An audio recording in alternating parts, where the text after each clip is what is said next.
While I was reading this verse, it was just reminding me how the things that we have actually don't belong to us. It just made me realize that, like even if we own things, even though we own money, we may own, I don't know, we own a home, we actually don't own it. It's kind of like provided. And it just reminds me how some people obviously are lucky enough to have a lot of money. They're lucky, they're in a high powered job or whatever reason that they have a family that's quite wealthy, whatever the reason is, and how they've been blessed with this wealth. But this is the thing, they've been blessed with this wealth, but actually isn't just for them to keep for themselves, it's for them to share with other people. And it's kind of one of those things where kind of, I don't want to say it annoys me, but it's one of those things that when you look at all the people in the world that, these billionaires with all this money, um, and they have all this money, and I mean, they may do a few like charities and stuff like that. Let's say they do a few, but they've got so much money, they actually keep it more so for themselves. And then I'm not just talking about billionaires either, like celebrity culture, all that sort of thing. Obviously I'm not saying all celebrities are like that or all rich people are like that,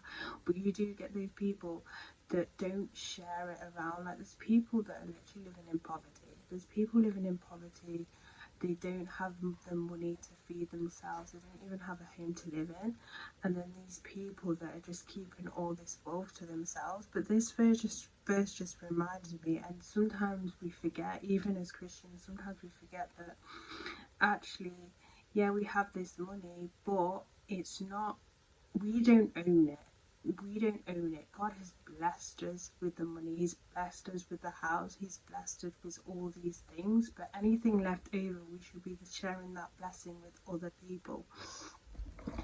And this is in the book of Acts, and this is chapter 4, and it's from verse 32. And it says, "And the congregation of those who believed were of one heart and soul, and not one of them claimed that anything belongs to them was his own, but all things were common property to them."